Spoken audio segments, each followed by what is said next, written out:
No princípio era o Verbo, e o Verbo estava com Deus, e o Verbo era Deus. Tudo foi feito dele, e sem ele nada foi feito. O que foi feito nele era a vida, e a vida era a luz dos homens, e a luz brilha nas trevas, mas as trevas não a apreenderam. Que as rosas floresçam em vossa cruz. Muito bem. O objetivo principal da reunião de hoje é aprofundarmos na essência do capítulo 7, que também é a mesma essência do capítulo 6. O que diferencia é que no capítulo 6, essa essência é apresentada no círculo interno dos discípulos de Jesus.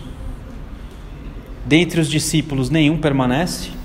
Todos eles entendem que as palavras são muito duras e que eles não... ou caíram no ceticismo, achando que Cristo está falando bobagem, ou acharam que o caminho espiritual não é por aí e foram buscar uma outra fonte, que acontece em qualquer escola, né, também. Ficaram somente os 12 apóstolos escolhidos por Cristo. Aí ele vai para o capítulo 7, numa época do ano conhecida como a festa dos tabernáculos, ou a festa das tendas no judaísmo. Duram 8 dias. Festa das cabanas, né? E tem um significado essa festa, já vou me aprofundar nisso. E é justamente nessa festa que o Cristo então expõe para a multidão a essência que eu falei no capítulo 6 e que internamente ele tinha expressado no círculo interno. Então nessa festa ele expõe. E ele é também recusado, né? Tanto que termina o capítulo os fariseus se reunindo dizendo: e aí, vamos matar ele ou não vamos? Basicamente isso, né? Então, nós vamos recapitular essa essência do capítulo 6 internamente, só que agora com mais maturidade, mas o grau de ensinamento ou de consciência que esse momento aqui pedagógico exige de nós, não é um negócio fácil de aprender. Eu diria que você pode ficar algumas vidas para desenvolver o que o capítulo 6 e 7 está pedindo. Então o fato, a não ser que a gente já tenha trabalhado isso em outras vidas, então está muito perto disso vir à tona. Mas se a gente nunca trabalhou com isso, dificilmente em uma única vida você vai acessar o que ele está pedindo que acesse. Veja, é nesse capítulo que ele diz: o meu tempo ainda não chegou, né? Para onde irei, vós não podereis ir. Então ele tá trazendo uma consciência e uma possibilidade de manifestação que a gente sabe que vai acontecer mais na era de Aquário. Algumas pessoas já conseguem fazer isso hoje. Então essa é a nossa tarefa. É uma tarefa de prender o fôlego hoje e seguirmos, né?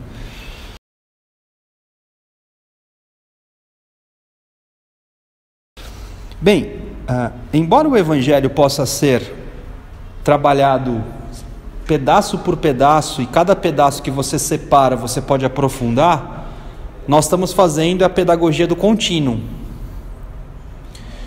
Então, esse saber de hoje aqui, para a gente alcançá-lo, a gente tem que estar já com todos os outros milagres e todos os outros ensinamentos dados já despertados, para que a gente possa finalmente despertar a proposta desse evangelho aqui de hoje.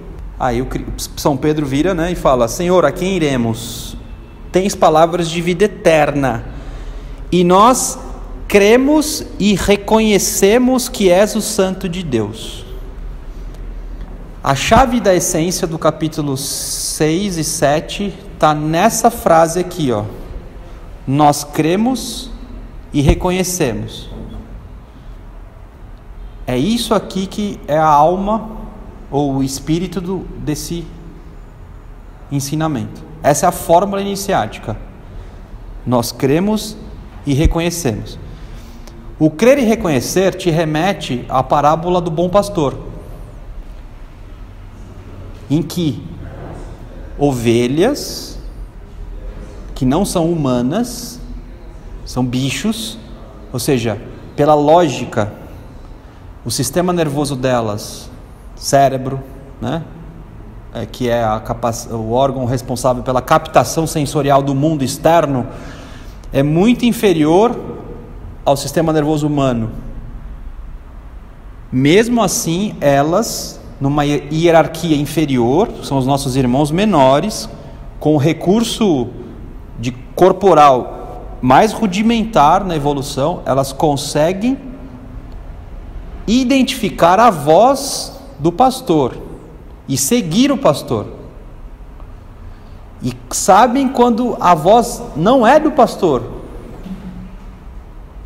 Então pense, é uma coisa muito sofisticada para um animal fazer, o mesmo para um cachorro. O cachorro, ele tem no dono uma devoção que é assustadora. Como é que pode um animal ter esse reconhecimento, né? Essa crença, essa fé? É isso que Pedro está falando para Cristo. Só que essa parábola já está te dando a chave que a faculdade que te permite crer e reconhecer é uma faculdade que não é a mesma. O cachorro não é inteligente para te reconhecer. O cachorro não fez uma tese, né, sei lá, fez o questionamento socrático, assim, tipo, será que essa pessoa aqui é a minha verdadeira dona, ou será que... Não fez essa... Ele vê e sabe, e se entrega. Então, a fé exigida no capítulo 6 e 7, que não é essa fé simples que as igrejas populares falam, crê em Jesus Cristo? Creio. Então está salvo. Isso é muito simples, isso é até, sem deixar o meu lado ruim se manifestar, mas deixando, é até engraçado, né? Até piada, né? Mas é ingênuo demais. Então, a gente está falando de uma coisa que é muito mais séria, muito mais séria. Então, é propósito meu aqui, junto com vocês, debater isso, essa fé aí. A epígrafe, que na verdade não é mais epígrafe, porque eu já comecei a falar, né? Que vai guiar toda a reunião e a conversa de hoje, é essa aqui, né? De Coríntios 2, capítulo 3, segundo livro para Coríntios, né? Capítulo 3, versículo 17. O Senhor é o Espírito, e onde se acha o Espírito, aí está a liberdade. Liberdade no ocultismo pode ser substituída pela palavra amor, tá? Amor e liberdade são sinônimos no ocultismo. Então, o Senhor é o Espírito, e onde se acha o Espírito, aí está a liberdade. Essa aqui é a armadura de clave e o tom de tudo que a gente vai fazer aqui hoje. Para você acessar esse local, você precisa estar com a habilidade desenvolvida como Pedro estava aqui. Nós cremos e reconhecemos, assim como as ovelhas reconhecem o bom pastor.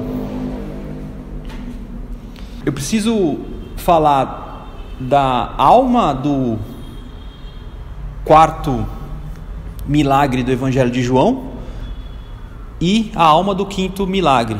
O quarto milagre é justamente a multiplicação dos pães e peixes, e o quinto milagre é o caminhar sobre as águas, né? Bom, a gente já sabe também que cada milagre está relacionado a um dia da criação da Gênesis. Basicamente, o dia principal da criação que esses milagres estão relacionados é o terceiro dia da criação. No terceiro dia da criação você lê o seguinte, que os Elohims, né, ou Deus, dependendo da tradução, vão dizer: ajuntem-se as águas num lugar, e num outro lugar formam-se porções secas, que é a terra. Nessa porção seca, que é a terra, deverá surgir ervas verdes e árvores frutíferas. Por que ervas verdes e árvores frutíferas? Porque tanto ervas quanto árvores frutíferas geram semente. O terceiro dia da criação está dando para a gente a possibilidade de trabalhar com a força da semente. O que é semente do ponto de vista espiritual, oculto? Quem sabe dizer para mim? O que é semente? Tem um psicólogo, o Jung, né, que era médico na verdade, que fez a psicologia analítica, ele fala bastante disso. O que é a semente dentro do ocultismo? Para que serve a semente? Multiplicar a espécie. Dar origem e multiplicar a espécie. Germinação. Qual é a força espiritual que a gente pode dizer que partem as germinações? Vou dar uma dica, está no mundo do pensamento concreto. Agora não deve ficar fácil. O que tem no mundo do pensamento concreto, na filosofia Rosa Cruz? Desejo. Não. Acima de desejo. Qual é um sinônimo para pensamento forma na filosofia Rosa Cruz? Princípio, sinônimo de princípio. Arquétipo. Aí. Trabalhar com a semente é trabalhar com arquétipo. O terceiro dia da criação, quando diz que no mundo existirá uma força que expressada por ervas e árvores frutíferas que geram semente, ou forças que geram semente. A semente é o arquétipo. As ideias que já têm forma. São dessas ideias, pensamento forma, que as demais formas abaixo ganham forma. Por exemplo, cada elemento que está à sua volta aqui, eu ouso dizer que nenhum elemento que está à sua volta deixa de fazer parte de um arquétipo, de uma ideia. Por exemplo, aqui você tem um data show. É que a gente entra num lugar, nem presta atenção, mas teve um cara daqui da fraternidade que pensou em comprar um data show para fazer palestra. Então, por isso, essa é a ideia. Então, acessar o arquétipo existe uma história aqui. Essas cadeiras estão aí, esse tipo de cadeira e não o outro tipo de cadeira. Por que essa cor de tecido? Por que essa cor? Por que esse data show é projetado aqui? Cada coisa aqui no mundo inteiro antes foi pensado, depois expressado. Isso do ponto de vista banal. Agora, do ponto de vista mais profundo, aí você vai pensar o conceito que é um arquétipo, que é um data show, né? O data show, ele não tem imagem em si, ele projeta uma imagem que está aqui. Então ele é um projetor, então ele está dentro do conceito de projetor. Então, além das ideias do ambiente que você está, cada elemento do ambiente possui ideias que podem ser aplicadas em vários outros lugares. Você tem um data show aqui, você tem um data show numa sala de aula, você tem um data show num instituto. Então o arquétipo de data show, ou de projeção, que também é o arquétipo do cinema, que vem, o primeiro cinema a gente sabe que vem lá do mito da caverna, né? A primeira ideia de cinema vem do mito da caverna, porque as pessoas passavam na frente do fogo, e o fogo projetava a luz, a sombra delas na parede, se via um borrão se mexendo, né? Então desde aí já vem a ideia de projeção, e agora aqui essa ideia está aqui, por isso que vocês estão vendo isso daqui. Então isso é pensar no arquétipo. O idiota, ele não pensa isso. O idiota, ele pensa assim: tem um data show aqui, custa R$2.000. Quem tem o pensamento vivo, ele não está vendo o data show, ele está vendo a ideia de projeção e por que ela é importante. Você não está sentado numa cadeira, existe um conceito por trás da cadeira que sustenta o seu corpo e dá conforto para o seu corpo. E se você acessar esse conceito, você passa a ter uma mente viva. E Cristo, no dia da criação, no quarto milagre e quinto milagre, ele está te convidando a entrar em acesso, em sintonia com essa vida. Bem, o terceiro dia da criação diz então, né, na terra deve haver o mundo vegetal que produz semente. O Cristo diz que o reino dos céus é como uma semente, né? E Cristo também diz que ele é como a semente de trigo.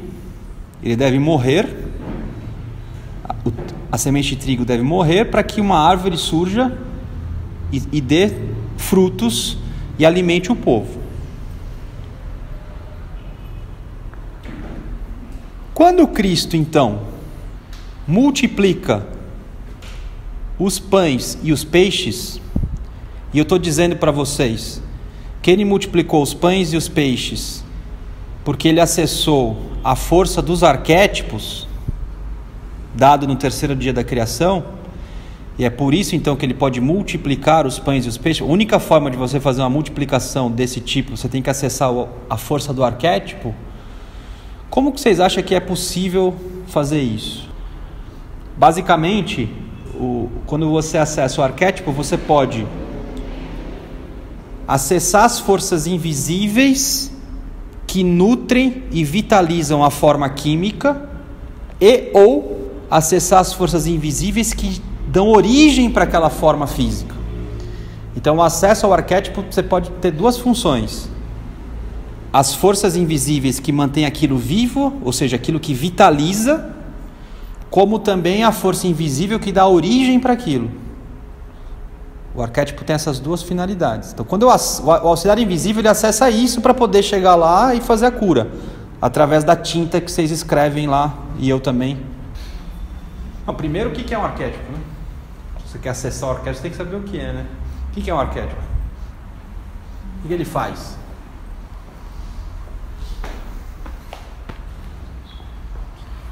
O que é um arquétipo?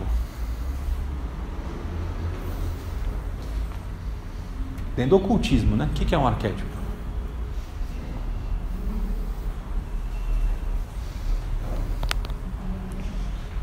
Por exemplo, meu corpo físico, esse aqui, esse tabernáculo aqui, por que ele está vivo agora? O arquétipo desse corpo aqui, vocês acham que está vivo ou não? Está vibrando. E ele me mantém. Então é o arquétipo que permite com que esse corpo, ou seja, quando você pega a tabela periódica, você vê lá todos os elementos químicos. Basicamente os elementos químicos eles se ligam por cadeia de carbono, né? Então o meu corpo aqui tem osso, carne, célula, tem tudo aqui, tecido, musculatura, tudo, o escambau todo aqui. Tudo que mantém esse corpo aqui vivo por um tempo só é possível porque tem um arquétipo que mantém ele vivo.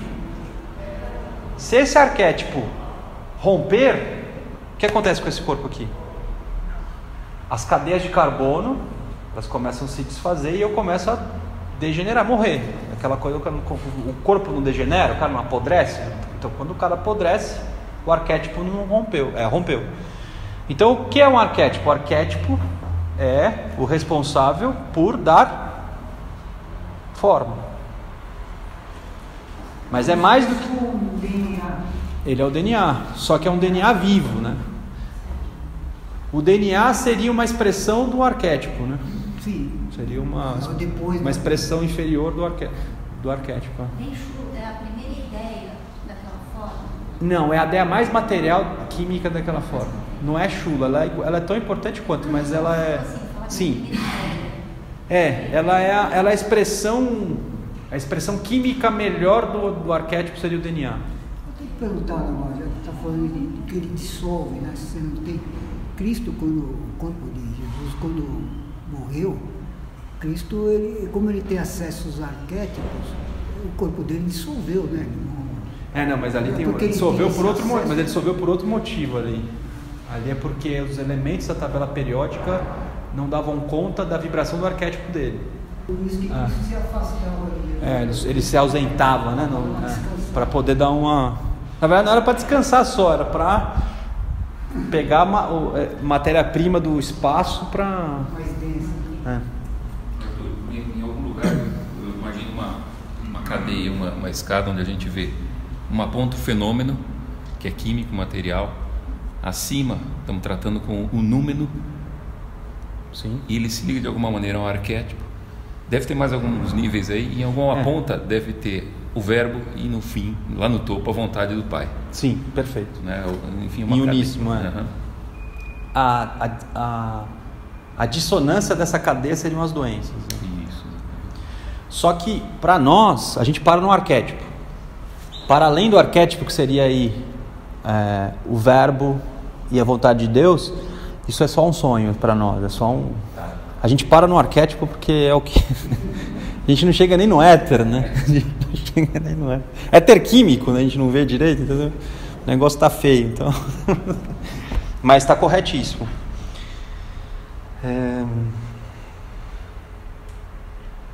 Bem, então, o arquétipo dá forma. Tá, e aí? O que tem a ver com a multiplicação dos pães e dos peixes? Como acessar o arquétipo? A pergunta era como acessar o arquétipo. Como acessar e como multiplicar, né? Ele vai no primeiro arquétipo, na origem. Não no que mantém. Não, agora você entendeu. Vamos pensar na planta de uma casa. Vamos pensar na planta de uma casa. A planta de uma casa não é a casa, mas é ela que é a ideia forma que dá. Quantas casas eu posso fazer com a planta da casa? Quantas eu quiser. Então a possibilidade de você multiplicar pães e peixes é porque quando eu acesso o arquétipo, eu estou acessando a planta da coisa. Então quando eu acesso a planta de pães e peixes, claro que isso é uma simbologia que representa pães e peixes, e multiplico isso, eu estou acessando essa planta, que seria o arquétipo, que a gente sabe que é musical, é uma expressão do verbo, por isso que é a palavra, o som, né? E esse som vai dar o tom para que o mundo do desejo, o mundo etérico e o mundo químico se configure de tal modo como ele entoa. Por isso que quando você pega um negócio, põe em pó, e aí você pega o violino, aquela parte do violino e passa e vibra, ele dá uma forma geométrica. Aquela forma geométrica é determinada pelo tom, pela vibração do tom. É isso. O arquétipo ele manda esse tom. Quando eu acesso esse tom de lá e eu toco ele, eu entendo ele e eu pego ele e toco ele vai captar do nada, que não é nada, na verdade é o caos, que é o caos, né? Os gregos chamavam de caos, nós chamamos de substância raiz cósmica. Pega esse caos e seria uma célula tronco. Se você quiser pensar como o cientista pensa, seriam as células tronco, ou seja, é o tronco de qualquer célula, né? A substância raiz cósmica, ela tem o potencial de ser qualquer coisa. Então, só que ela vai ser o quê? Aquilo que o tom do arquétipo está falando. Nesse caso, o tom do arquétipo disse peixes e pães. E aí multiplicou e saciou milagrosamente 5.000 homens, né? E ainda sobraram 7 cestos de pães e 5 de peixe. Um negócio assim. Por que você não consegue acessar isso e por que você acha que isso tudo é loucura? E por que eu falei para vocês que esse evangelho é o evangelho chave? Porque a gente não consegue ir para além dele. O próprio evangelho fala, né? Olha para você ver a natureza do raciocínio dos apóstolos, que é a mesma natureza do seu raciocínio. E o que eu estou dizendo para vocês, que a habilidade que você tem que desenvolver é aquela que Pedro falou: Senhor, nós cremos e reconhecemos. E o Evangelho associa o crer e reconhecer ao bom pastor. Depois eu retomo isso para quem chegou depois. O Cristo está mostrando para a gente, o Evangelho mostra para a gente por que você não sabe o que é crer e reconhecer o mestre. E quando você crer e reconhecer o mestre, você vai poder também acessar o arquétipo, que é vida. E o nosso pensamento de hoje, do mundo ocidental, da ciência e tudo mais, é um pensamento morto. Tá aqui, ó pra você ver, ó. Tinha 5.000 pessoas lá. Aí o Cristo olha para Filipe, onde nós vamos arrumar comida para esse monte de gente aqui? O que ele está fazendo? Ele está vendo se o Felipe já acessa o arquétipo, já acessa a semente. Olha a resposta do Felipe, para você ver se não é a resposta que eu daria. Essa resposta aqui, talvez eu desse uma pior que essa, a resposta que ele deu. Você vê que não chega, a resposta não chega. Ele fala assim, ó: 200 denários de pão não seriam suficientes para que cada um recebesse um pedaço. Pô, você chega para um médico, né? O cara tá lá tendo um infarto. Aí chega na mesa cirúrgica, o médico fala assim: peraí, deixa eu ver se eu tenho um centro cirúrgico disponível. Você entendeu? O Cristo falou, aí o Cristo fala assim: não precisa de 200 denários de pão, não precisa do centro cirúrgico, vamos operar o coração. Quer dizer, para você operar o coração dele aqui, no que a gente entende hoje como milagre, você precisa acessar uma outra consciência, que a consciência que a gente acessa é a consciência do óbvio. Não tenho dinheiro, não tem pão, todo mundo vai morrer de fome. É o que os políticos falam nas eleições. Não sei se você acompanhar as eleições, né? Se você fosse ouvir o que os políticos e os cientistas falam, vocês não percebem que é um milagre a Terra ainda existir? Você para para pensar. Eu escuto que a Terra vai encher de água porque está derretendo a calota do Atlântico. Eu escuto que vai acabar petróleo. Sempre você vai soltar uma bomba atômica. É um milagre você estar vivo. Só que não são conspirações, são coisas que, se você pensar, faz lógica o mundo acabar. Mas nunca acaba. O mundo nunca acaba. Milagre, né? Vocês vão entender por que não acaba hoje. Cristo fala assim, ó: quem não comer do meu corpo não terás vida eterna. Aí o discípulo vira e fala assim: como pode comer o corpo dele, né? Pensando o quê? Que ele vai pegar um facão, vai arrancar um bife assim do braço, vai fritar e vai dar para o cara comer. Esse é o pensamento, né? Não é ele o filho de Maria, filho do carpinteiro? Como é que ele está falando essas bobagens? Então, a gente anda com o pensamento lógico ensinado pelas escolas, ensinado pelo mundo material. E essa lógica, embora ela funcione no mundo químico, físico, ela não funciona para você acessar os arquétipos. E esse é um dos motivos pelos quais os discípulos falaram assim para Cristo: as suas palavras são duras. Porque eles não conseguiam. Uma pessoa, um filósofo hoje, um cientista hoje, eu faço pesquisa, não faz o mínimo sentido eu estar aqui falando do evangelho com a graduação que eu tenho acadêmica. Não faz sentido eu estar aqui. É ridículo isso daqui. Isso aqui é uma piada. Como um cara ressuscita? Então realmente não faz o mínimo sentido uma pessoa ressuscitar. Crença é facilmente refutável. Então, agora o cristianismo ele é inacessível para a ideia lógica do mundo, né? Então, crer e reconhecer significa desenvolver uma lógica, uma consciência para além da sua razão. Mas a filosofia Rosa Cruz não é uma escola para quem tem a tocha da razão por guia? E aí, como é que faz? Explica aí. Explica aí o que é pensar. O que é pensar?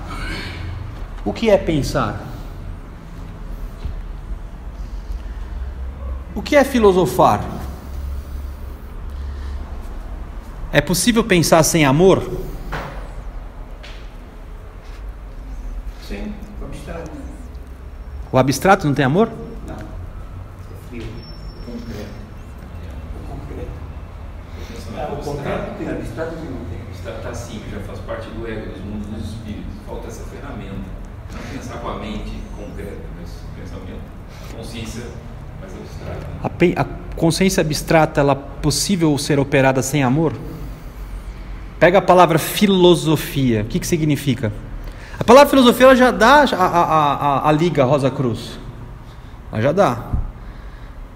O pessoal pensa que filósofo é quem pensa, quem duvida, quem critica. Mas a palavra é amor.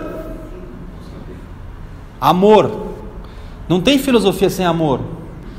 Amor, a sabedoria, já está dizendo. E a filosofia? Qual que é o objetivo da filosofia? Buscar a verdade. O único meio de você encontrar a verdade é pelo amor à sabedoria. A própria palavra filosofia já tem amor. Não se pensa sem amor. Se você pensar sem amor, você não sabe pensar. E se você amar sem pensar, você não sabe amar. Não tem amor sem pensamento. Quem ama sem pensamento, desculpa, é idiota. E quem pensa sem amor é concreto, seco e morto. Um cientista. Por que as teses científicas, elas nunca acabam? Nunca tem fim? Porque não tem amor. Agora, quando eu falo amor, não é assim, vamos amar a filosofia. Não. Não é emocionalismo, é amor, né? Arthur, você relacionou com amor mais a verbo ou a um substantivo? A verbo. Verbo? A verbo. Porque tem no ritual quem está em amor, né? Deus mesmo. Então, ele é tanto um substantivo quanto o verbo, né? Ele é tanto um quanto o outro, mas é porque assim, o verbo é o dinamismo do amor. O substantivo é quando eu pego esse dinamismo e aplico em algum lugar. Então, quando eu me manifesto, eu me torno substantivo. Mas quando eu sou, eu sou em qualquer lugar, né? Então quando eu sou, eu posso estar em qualquer lugar, né? Então ele tem que ser primariamente verbo para depois ser substantivo. Por isso que estudar a linguagem é bom, né? A linguagem te ensina a pensar também. Coisa que a gente não sabe fazer hoje em dia, né? Mas...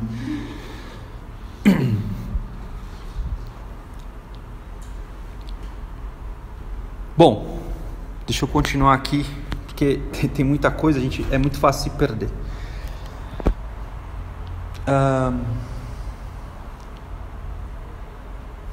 Vamos pensar o seguinte. Quando eu estou trabalhando com os arquétipos, vai uma dica aqui astrológica agora. 2 dicas astrológicas. O capítulo 6 e 7 do Evangelho de João, ele é o eixo touro e escorpião puro. Na sua máxima 8ª. Eu vou explicar por quê. Então a primeira dica é essa. A segunda dica é para os ascendentes em touro. Eu não vou dizer que é a única, mas talvez seja uma das poucas formas do ascendente em touro se espiritualizar, é entender isso aqui que nós vamos falar agora. Que é esse eixo touro-escorpião, né? Você precisa aprender a trabalhar com esse eixo, né? Touro dá a forma, certo? Por isso que a lua fica exaltada em touro.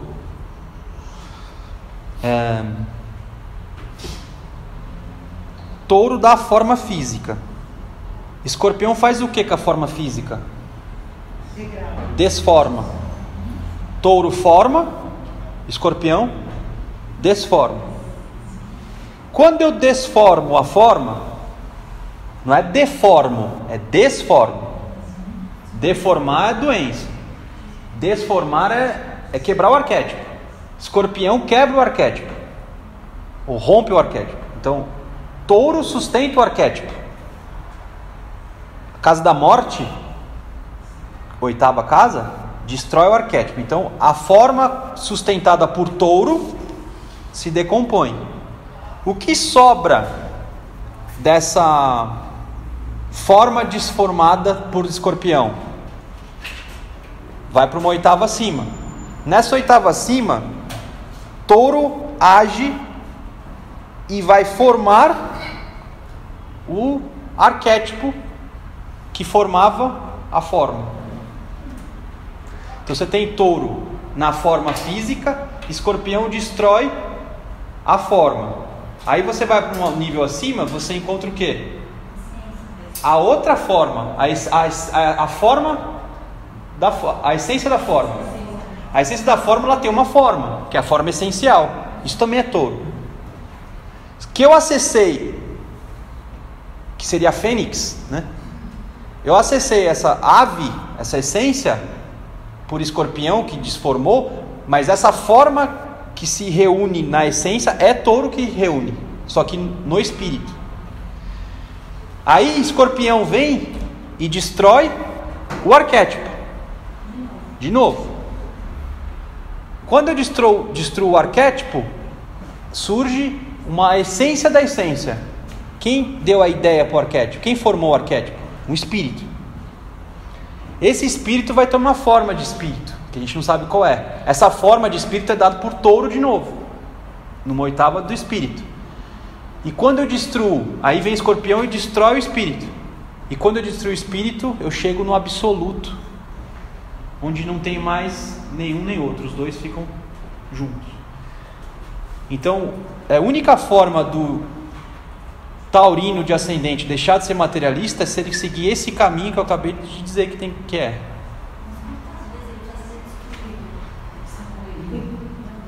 Essa é a cadeia de qualquer coisa, assim, químico, arquétipo, arquétipo, espírito, espírito, unidade.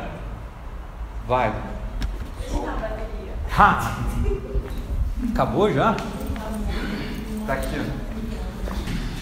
No Triptaka, vocês sabem o que é? Triptaka é o livro do Buda. A sabedoria do Buda está no Triptaka. São 3 partes do Triptaka. A do meio é onde está todo o discurso que o Buda fazia, né?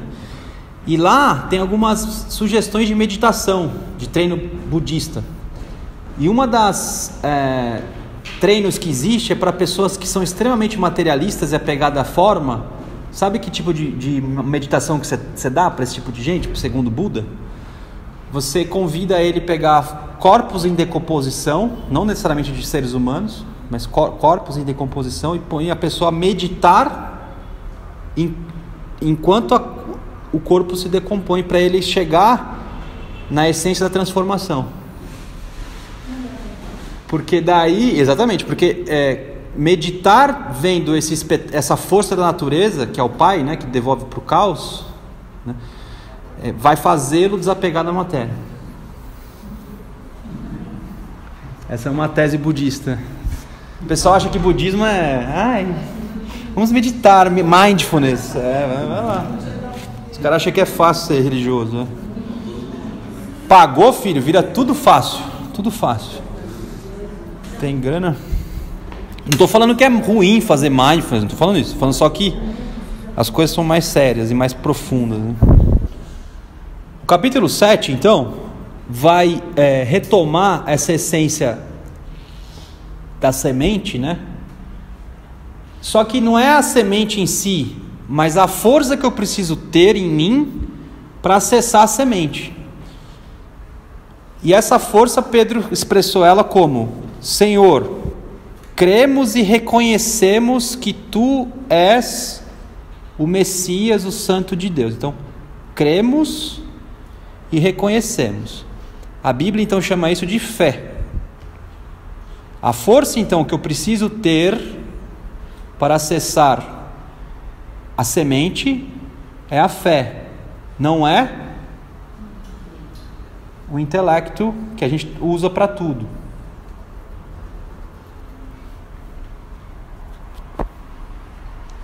Vamos ver se nós vamos abandonar o Cristo agora, então. O que diferencia um pensamento amoroso de um pensamento racional puro? Vamos ver se a gente vai seguir o Cristo ou não. Vamos ver se vocês vão. Vamos lá. O que diferencia o pensamento amoroso do pensamento racional? Bom, o pensamento racional, como é que eu faço ele? Como é que os sofistas faziam? Lembra dos sofistas? Que o Platão e o Sócrates desceu o pau? Usar a lógica. Como é que você usa a lógica? Indução. Só que para eu induzir, eu tenho que ter antes uma condicional. Que condicional é essa? Uma pergunta, uma dúvida. O que move a razão é a dúvida. Tanto que quando você faz uma tese, é uma pergunta. Foi uma tese de doutorado. O seu orientador falou o quê? Você vai orientar alguém. Qual que é a sua pergunta de pesquisa? Se você não sabe a sua pergunta, você não tem tese. Então veja, já está na base do racionalismo, do iluminismo, que na verdade não é iluminismo, é escuridão, mas já vamos falar sobre isso. Já está a dúvida. O ceticismo. É o ceticismo morto, né? O problema do pensamento duvidoso é que ele torna a mente mecânica, técnica. Tanto que você vê uma penca de doutores que são tábuas. Tábuas, você conversa com uma parede, a parede é mais inteligente do que o doutor, que acabou de se formar, na USP. Só que ela é uma aplicadora de técnica, ela sabe coletar dado, ela sabe fazer hipótese. Clínicos, psicólogos, que eu sou da minha área, o cara ele sabe pegar a pessoa tem depressão, ele aprende uma técnica e aplica, ele não está pensando, ele está... Quem que ensinou a técnica do pensamento? Chama sofistas. Que Platão desceu o pau. Qual que é a base dos sofistas? Você precisa entender a base do sofismo. Não é sufismo do islamismo, isso é bom. Estou falando do sofismo. A palavra sofismo significa sabedoria. São sábios. Só que quem que inventou a retórica? Sofista. Com boa retórica eu consigo livrar um assassino. Retórica. Por que eu consigo? É técnica. É técnica. Você sabia que você não precisa ser inteligente, é só você dominar a técnica? Por isso que eu fico brigando com você pega a música de boas letras, não significa que o autor da música é espiritualizado. Ele só tem uma boa letra. Um palestrante não tem moral nenhuma, porque a gente não tem moral nenhuma do que não pense. Os verdadeiros pessoas que têm boa moral não estão aqui na Rosa Cruz falando, eles estão nos bastidores. Você não vê essas pessoas trabalhando. Esses têm boa moral, a gente não tem moral nenhuma. A base do sofismo é o relativismo.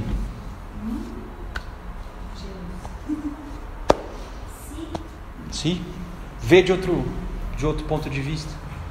Mais recentemente você tem um filósofo francês chamado Jacques Derrida, que fala do desconstrucionismo, que o pessoal associa ao signo de escorpião. Sofismo puro, degeneração pura. Escola de Frankfurt, degeneração pura. Escola de Frankfurt é um câncer.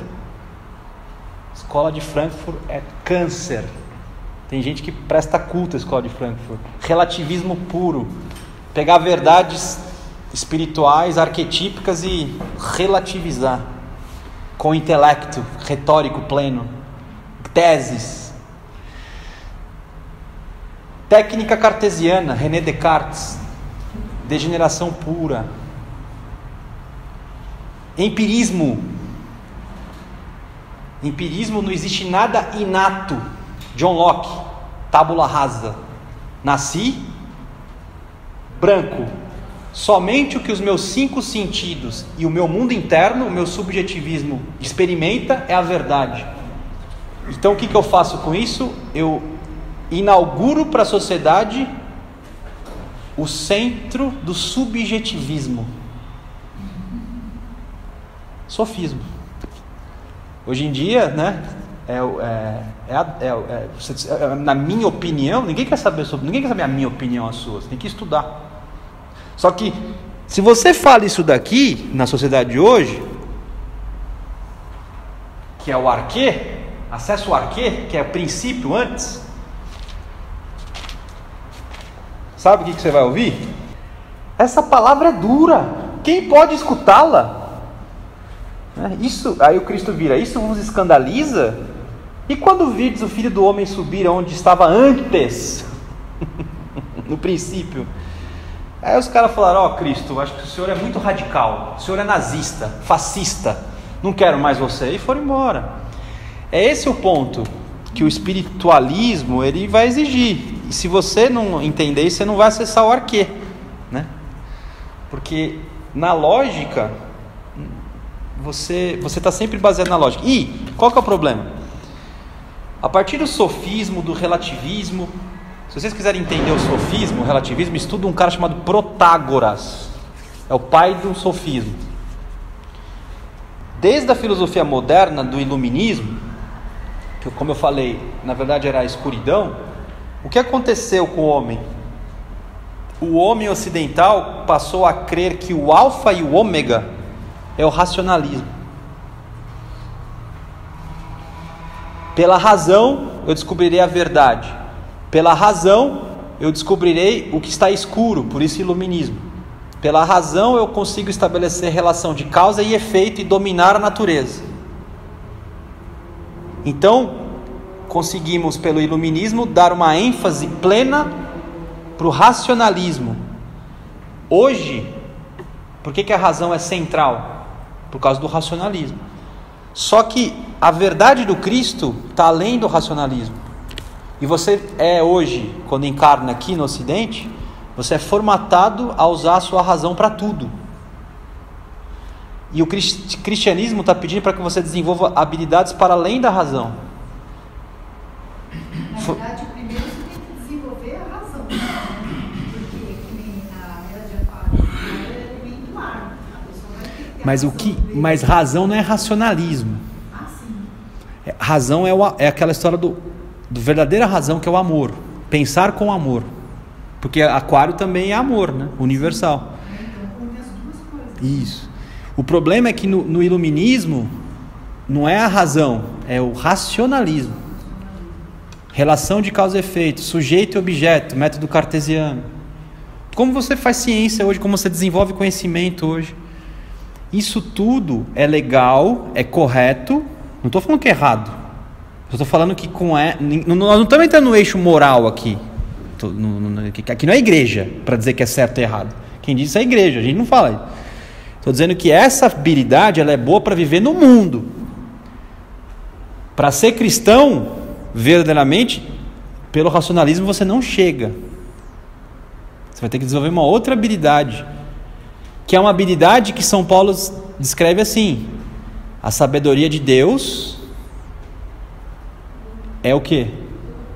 É mais louca. Quer dizer, Deus louco é mais sábio do que o homem inteligente.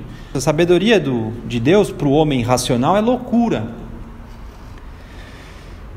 E a forma de chegar nessa loucura é pela fé. Agora, o que é essa fé? É só falar eu creio? O que é essa fé? Eu também não sei. Eu estou aqui com vocês tentando entender. Bom. Fé intuitiva, né? Então. Isso. É holística, é uma parte do coração, né? Para você chegar nela, você tem que chegar na intuição. E o que é a intuição?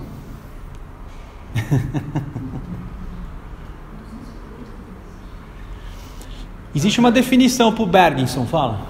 A fé seria uma das loucuras de Deus também, né? Sim. A gente pode ter fé, mas não consegue explicar, né?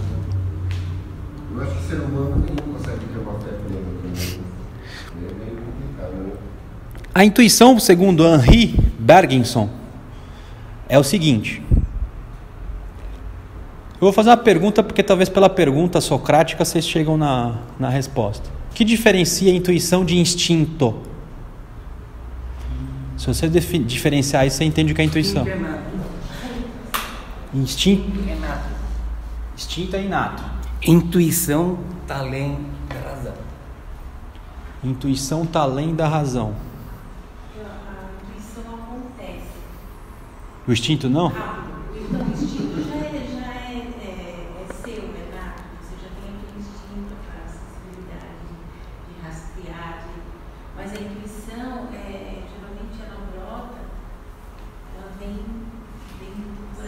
Vocês acham que a intuição não tem instinto?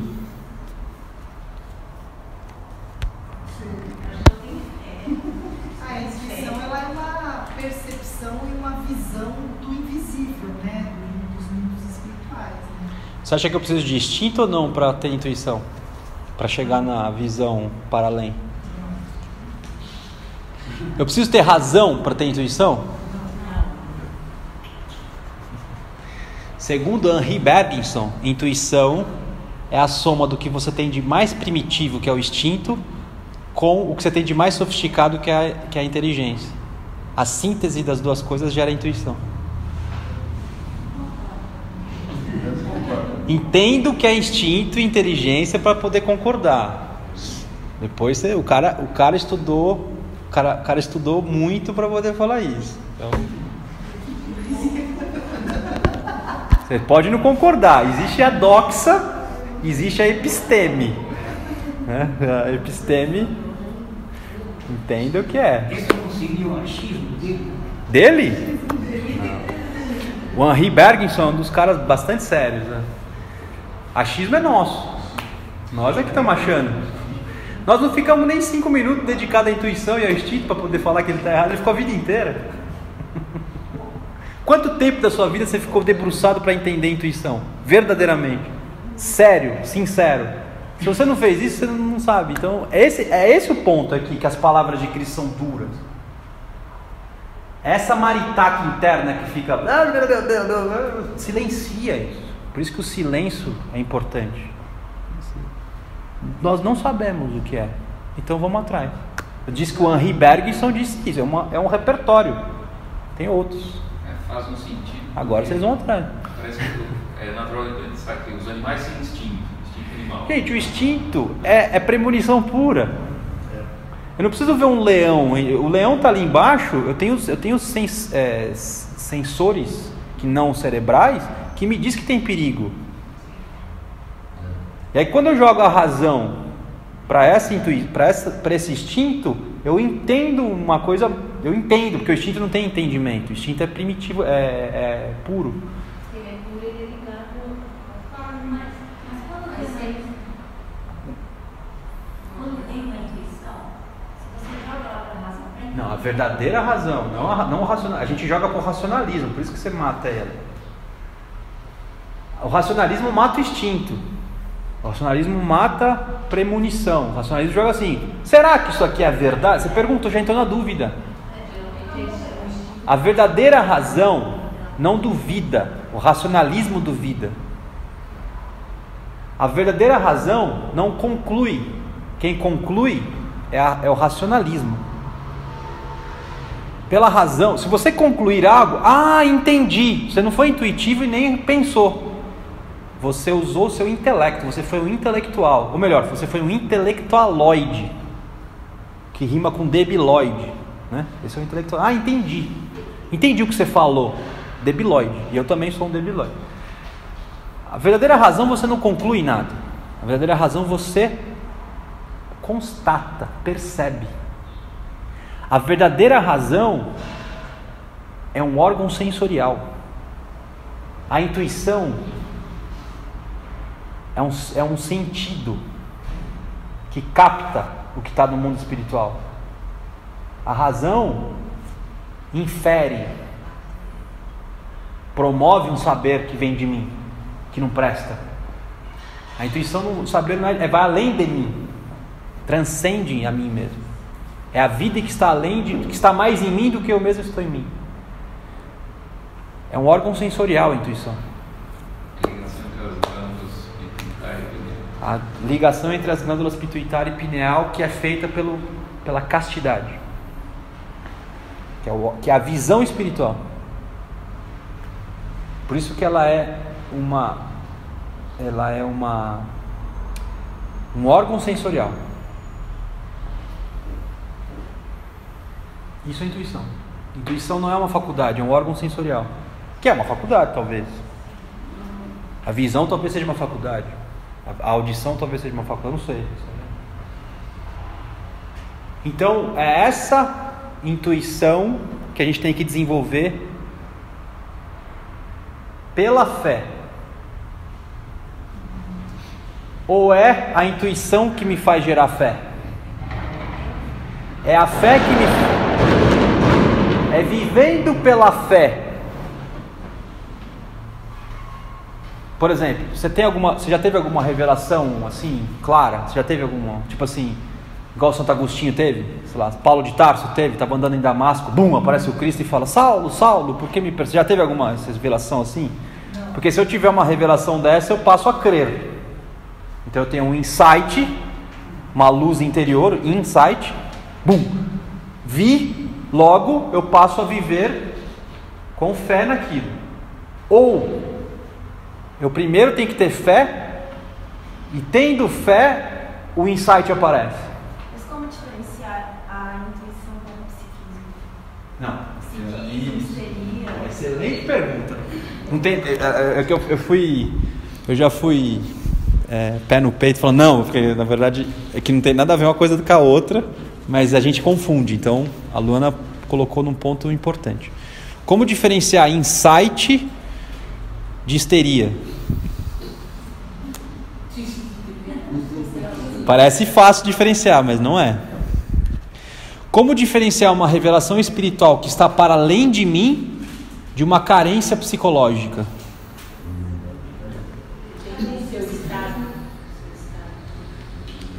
Difícil.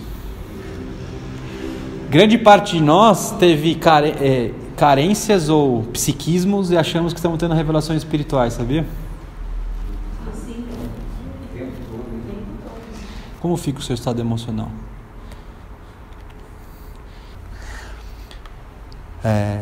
O Anônimo diz que para você diferenciar psiquismo de revelação espiritual, a primeira coisa a ser feita é silêncio. Tive uma revelação, cala a boca. Se seu estado emocional muda daqui umas semanas, porque muda, aí você revisita, porque a intuição veio, você revisita. Se manteve. O seu estado emocional mudou, você revisita, se manteve. Aí você pegou aquilo no silêncio interior e testa. Aquilo gera um resultado bom, ou adequado do ponto de vista espiritual. Aí você colhe experiência. Mas você está trabalhando com a razão. Não, você está trabalhando com viver a vida, porque você está crendo naquilo. Sangue, suor e lágrima. Esse é o caminho do sangue, suor e lágrima. Quando passar pelo sangue, pelo suor e pela lágrima, e o insight permaneceu, você vai ter uns 80 anos, 90, aí você escreve a intuição. Se você não passou por esse critério, pobreza, castidade, obediência, né? Porque, veja, essa é a fé. Você tem uma intuição, você vai testar. Se for psiquismo, quando eu estou testando, não estou testando como um cientista profano, estou testando como um cientista de verdade, que é na fé, como um mago, exatamente, desprendido. Vamos ver, porque a obra não é sua. Se eu tive uma revelação, vamos ver, né? Aí você vai, né?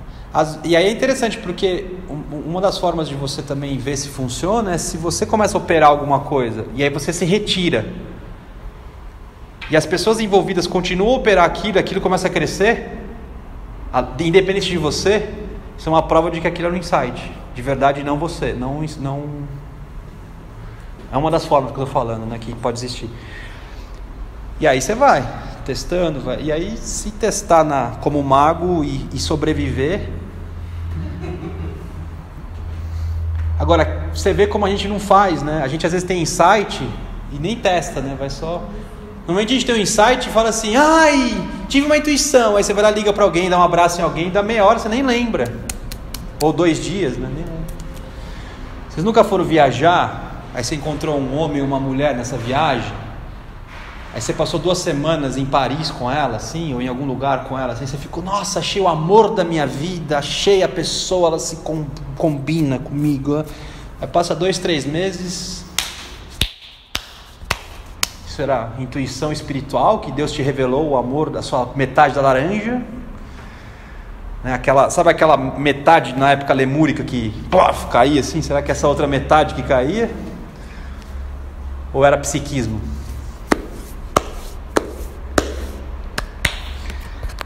exemplos aí. Exemplos que a gente não gosta muito de ouvir. Se a intuição percebe o que é, a razão faz o que com o que se apresenta para mim? O que a razão faz para mim quando esse ventilador se apresenta para mim? Quando esse ventilador se apresenta para mim, o que a minha razão faz com ela?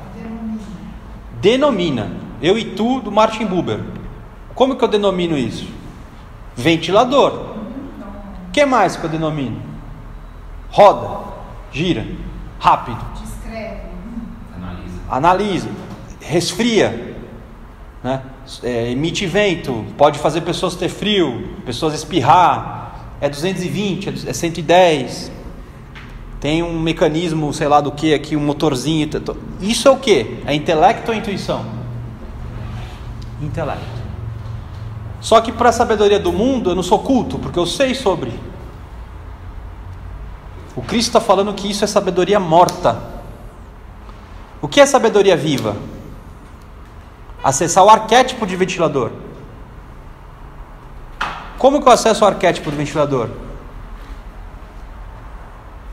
Pelo órgão sensorial que constata. Como é que eu posso constatar o ventilador e não mais descrever o ventilador?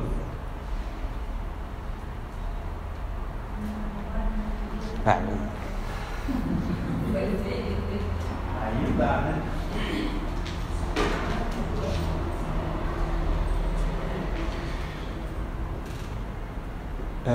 Por que você tem que ser um aprendiz o tempo inteiro?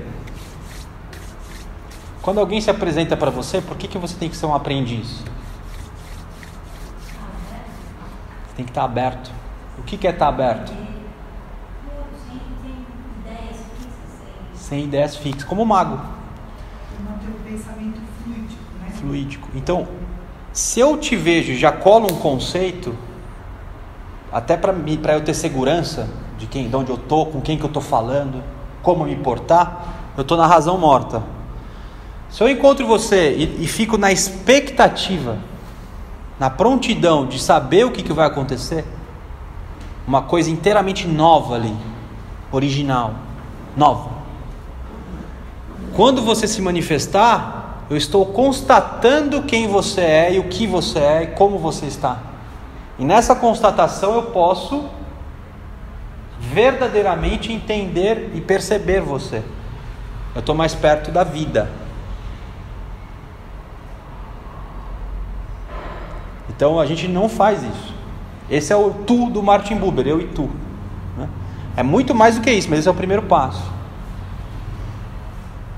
A gente normalmente rotula tudo, vai rotulando. Tá, deixa eu ver que horas são.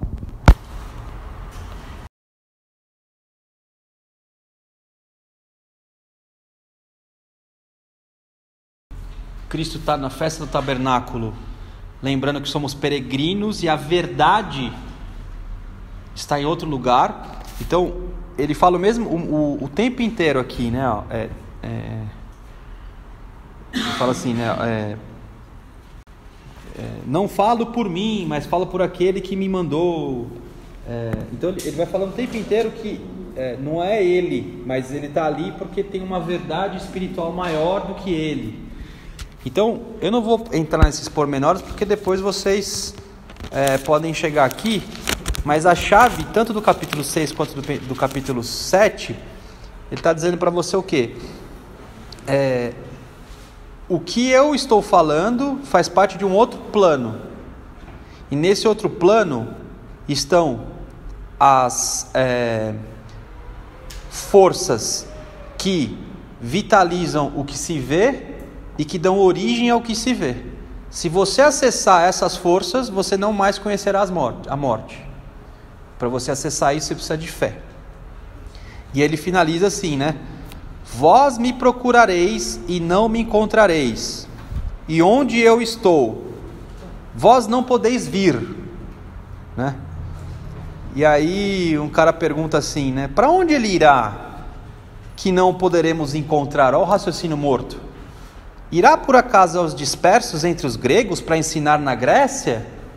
Então o cara está falando de uma coisa que não se vê. E o cara fala, se ele não vai mais estar aqui, provavelmente ele vai pegar o navio e vai para outro país, né? Por isso que a gente não vai mais ver. Então esse que é o raciocínio lógico morto, né?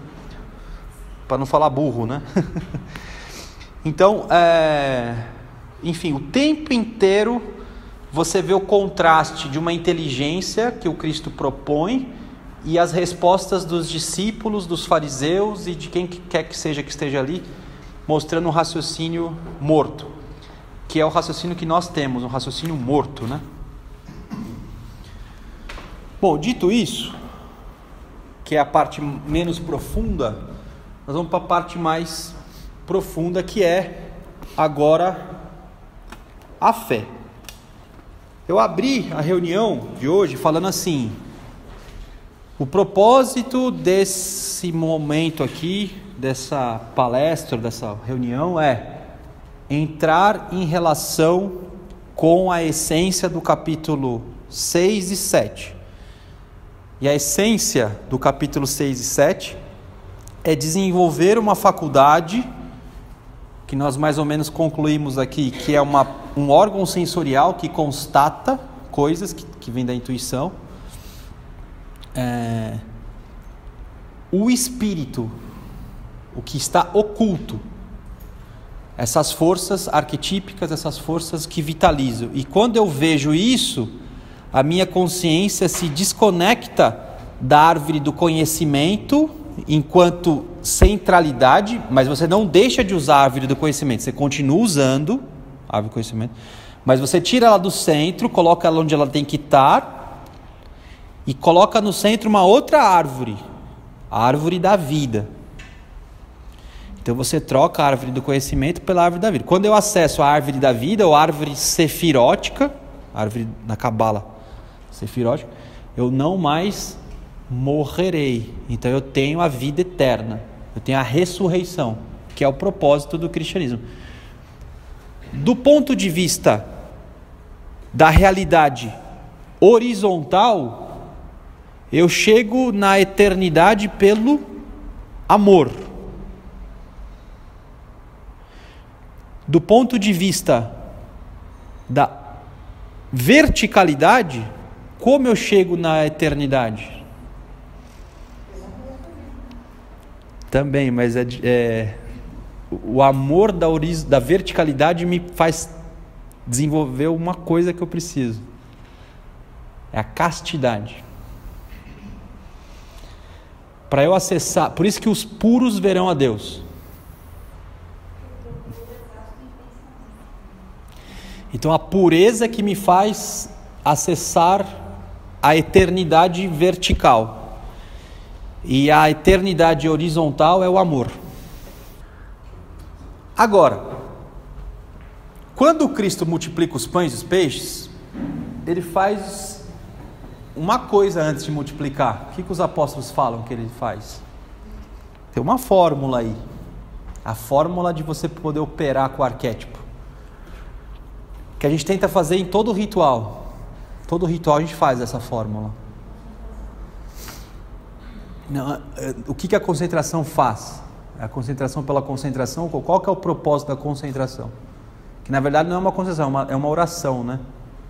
A concentração é uma oração, na verdade. Tem concentração, tem devoção, mas é mais. É o que guia eu ter devoção e ter concentração. É o crer, né? É o que me faz crer, querer crer. É o pedido. Você pede. Você precisa de a respiração horizontal, o alto que desce e o baixo que sobe, como em cima e embaixo. Você aqui de baixo pede. Então o que está escrito na multiplicação dos pães? O Cristo primeiro dá graças, depois multiplica. Essa é uma fórmula. Mas dar graças é a mesma coisa que pedir?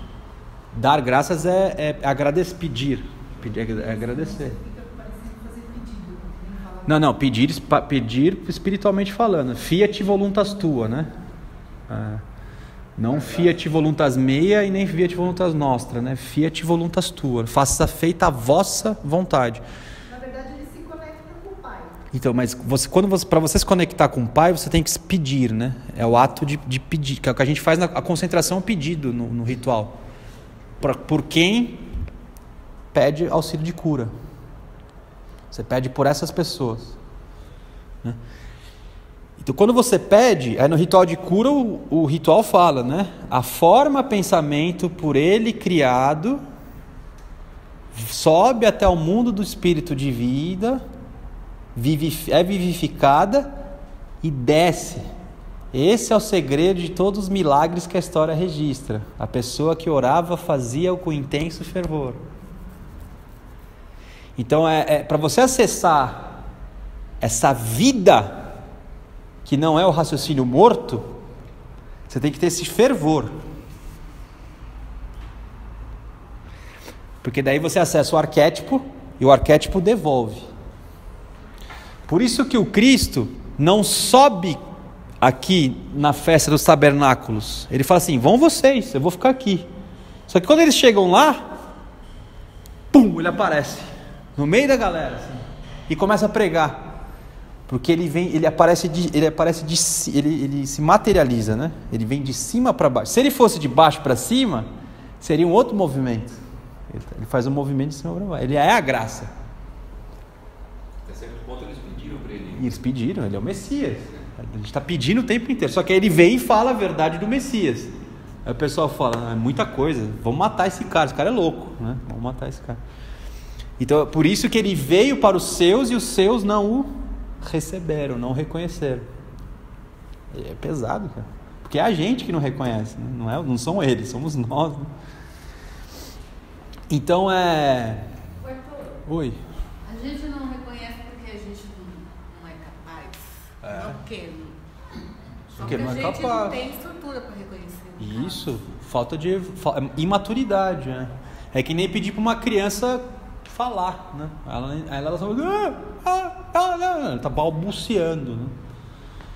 Você ainda não tem órgãos espirituais para ver. Por isso que esse processo que eu estou falando aqui, ele não é um processo de 90 graus, como um L. Eu estou na horizontal, de repente eu vou para o vertical. Ele é um processo assim, ó, curvo. Você vai aos poucos chegando nesse acesso espiritual. Por isso que eu falei no início, algumas vidas. Esse é um processo de algumas vidas. Demora. A não ser que em outras vidas você já trabalhou. Bom, para a gente caminhar para o final,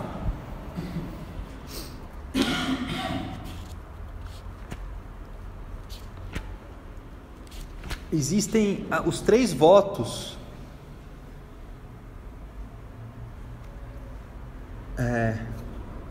que permitem você acessar a verdade vertical. E eu vou tentar, a partir do livro do Anônimo, ler para vocês os 3 votos e discutir com vocês devagarzinho, então todo mundo vai entender. Então ele diz o seguinte: existe apenas um método. Então desse livro aqui ele é categórico, ele fala que só tem um método, não é que é um dos métodos, só tem um método para você poder chegar nessa bifurcação de acessar a pressão entre a realidade relativa e a realidade não relativa. É o caminho místico, não é o caminho ocultista, é o caminho místico.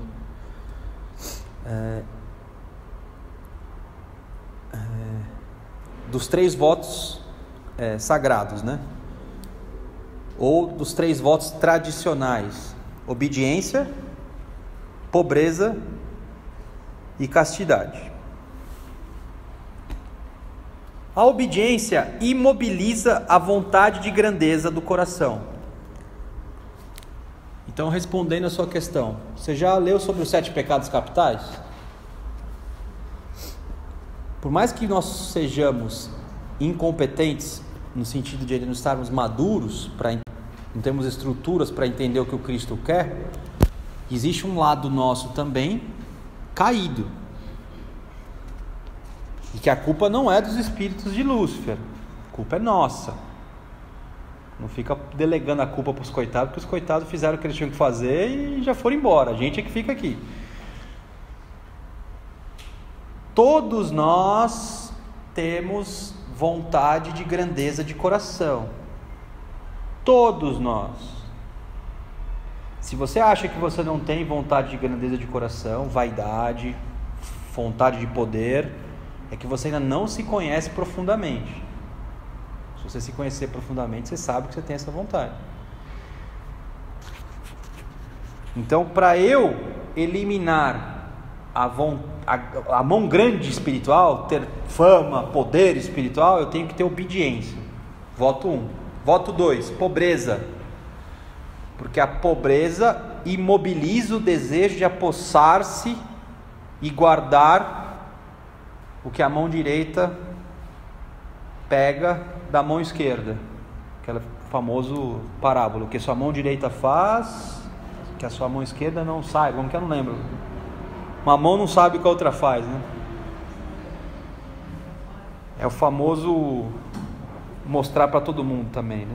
E castidade imobiliza o desejo caçador masculino de ir para cima e feminino de armar uma armadilha para cá pegar. Porque é isso que a mulher faz, né? O homem, ele vai para cima, a mulher, ela se embeleza, e na sua beleza o homem cai na armadilha. É por isso que no Islã a mulher tem que cobrir Tem que cobrir. Então, as duas formas são falta de castidade: o ataque e o embelezamento para atrair a presa, né? O rato e a ratoeira. O homem é um ratão, né? O homem é besta, cara. O homem é o bicho mais besta que tem.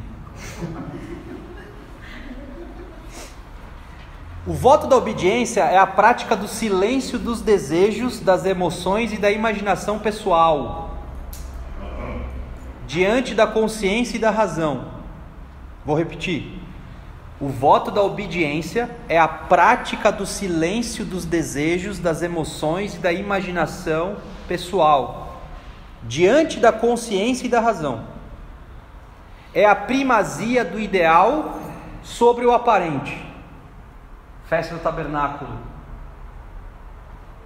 Não são as tendas, mas quem habita as tendas. O ideal sobre o aparente. O aparente, relativismo, dependente de valor sócio-histórico. Eu vou falar uma coisa aqui que pode soar meio chato assim. Mas se você olhar para você e você ver que você sofre muito por valores que dependem do momento sócio-histórico, reflita sobre você mesmo, reveja os seus conceitos. Porque pensa, se você encarnasse 100 anos depois, você teria outras carências, outras fortalezas. Você não pode ser mero refém de valores relativistas, não numa escola esotérica. Ah, mas cada um está começando. Não, claro, se você está começando, já fica uma dica, né? Você não pode sofrer por valores sócio-históricos, relativistas. Por isso que quando você vê o espírito, Max Heidel fala isso no conceito, quando você descobre que o ego está na região do pensamento abstrato, muitas das ilusões caem por terra. Exemplo, um clássico, Saturno de casa 7. Você vai casar ou não vai? Eu sei que é chulo isso, mas vamos supor que a astrologia fosse chula, né? E o que eu estou falando fosse verdade. A gente sabe que é mais do que isso, mas vamos só para dar pedagogicamente aqui. Se eu tenho Saturno de casa 7, eu vou ser feliz ou não no casamento? Eu vou casar ou não vou casar? Casa 7 é a casa dos relacionamentos. Saturno faz o quê? Restringe. Então ele restringe a possibilidade de eu casar. Então espiritualmente eu estou vindo com a lição dessa.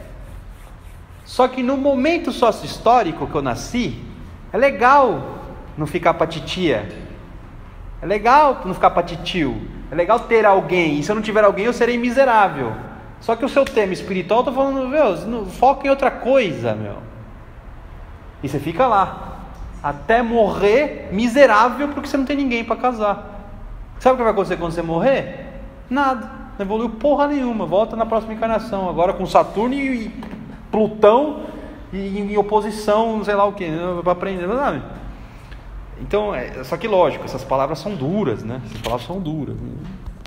Se você entender os arquétipos, bobagem isso, perda de tempo. O cara já está milionário, está rico, o que ele faz? Ficar mais rico, fazer mais projetos, mais empresas, mais coisa. Para quê, cara? Para quê, cara? Ah, não, vou gerar mais emprego. Se for para gerar mais emprego para as pessoas que precisam, tudo bem, mas às vezes não é para isso, às vezes é só pelo poder, entendeu? Falta obediência, falta visão espiritual. A obediência é a ordem, a lei internacional do Estado, da Igreja. A obediência é a paz universal.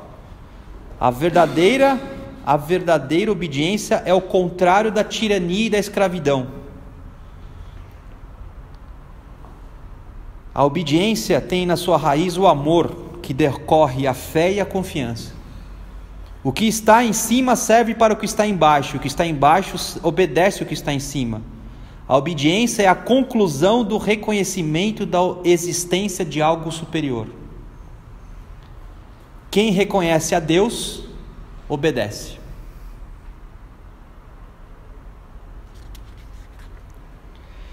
Pobreza. Pobreza é a prática do vazio interior, que se estabelece em consequência do silêncio dos desejos. Eu chego na pobreza na medida que eu sou obediente. Sabia disso?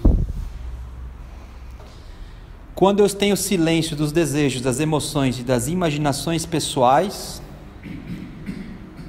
eu posso receber a revelação do verbo, da vida e da luz. A pobreza é a vigília e a espera perpétua e ativa diante das fontes eternas da criatividade. É a alma pronta para o que é novo e inesperado. É a aptidão para aprender sempre e em toda parte. É condição sine qua non de toda iluminação, de toda revelação e de toda iniciação. Só chega na iniciação quem antes é pobre e quem antes foi obediente. Numa escola como a Rosa Cruz, que tem tendência ao fogo, nós não gostamos de ser obediente e não gostamos de ser pobres. Nós gostamos da vaidade e da riqueza. Pobreza espiritual não tem nada a ver com recurso material. Eu posso ser trilionário materialmente e ser pobre de espírito. Tem nada a ver. Tem a ver com saber usar os recursos, com multiplicação dos talentos. Quem multiplica os talentos é pobre. Olha que paradoxo. Quem aumenta os recursos, no sentido de multiplicação de talentos, parábola dos talentos, é pobre. Porque ele não faz porque é dele. Ele faz porque é do patrão.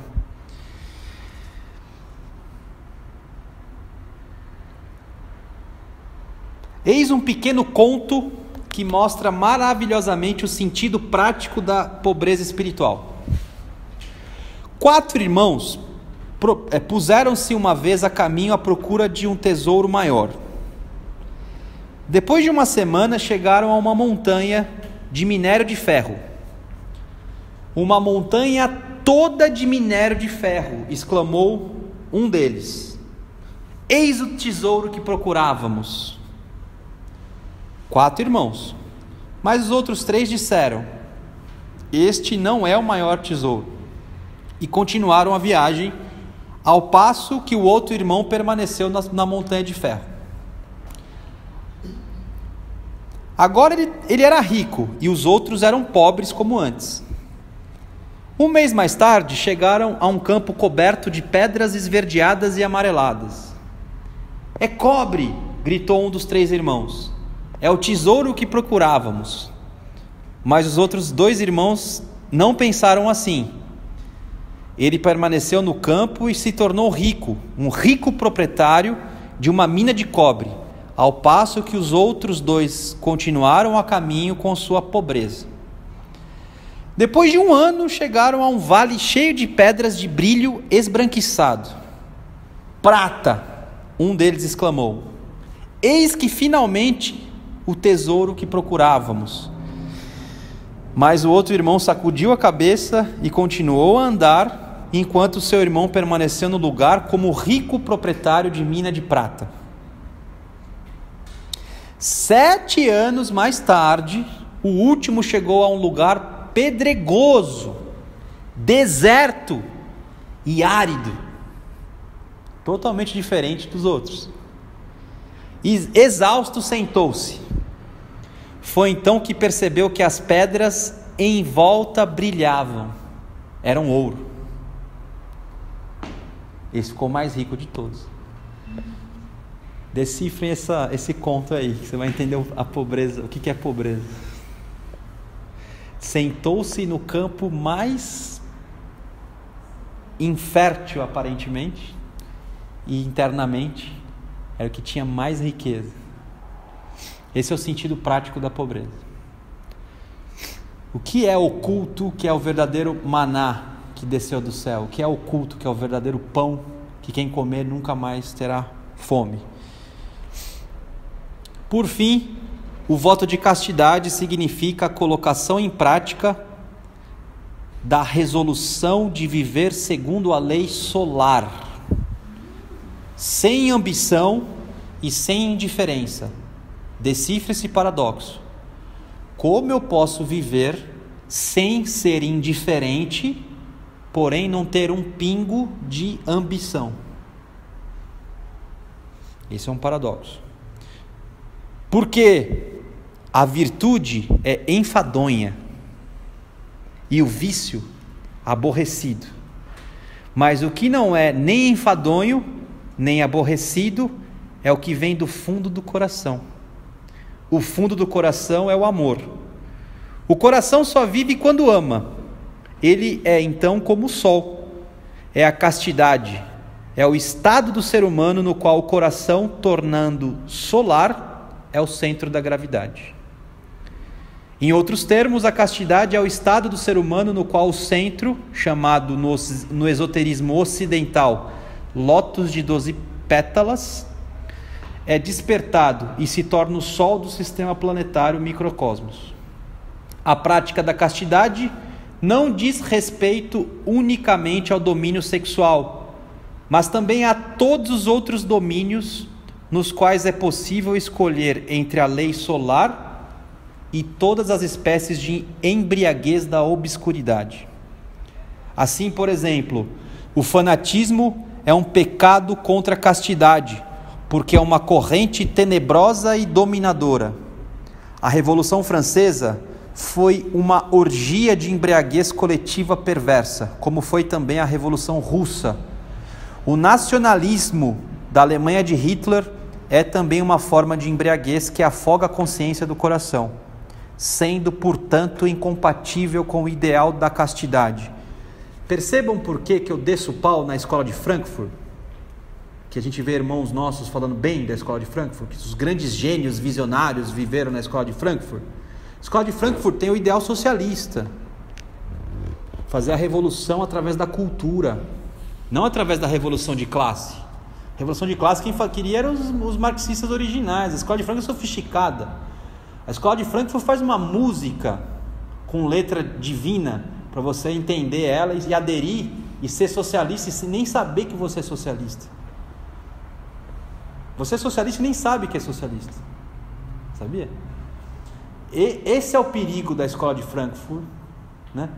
Que quer acabar, que promove a igualdade, pega as minorias e faz a minoria se rebelar contra a maioria. Gente, isso é nacionalismo, isso é embriaguez.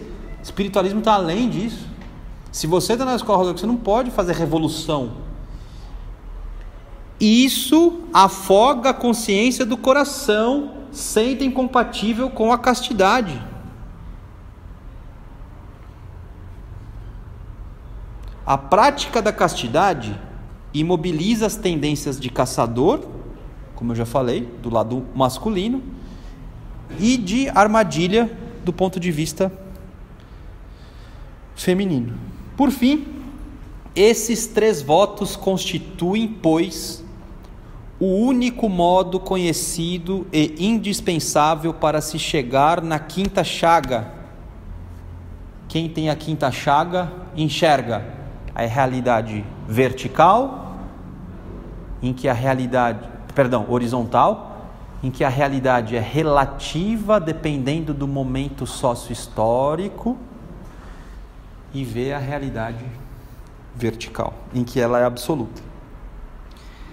Quem vive no mundo e já tem algum grau de espiritualidade enfrenta esse conflito. O único jeito então de acessar a nova consciência é a partir desses 3 votos, segundo o anônimo, né? Segundo o anônimo.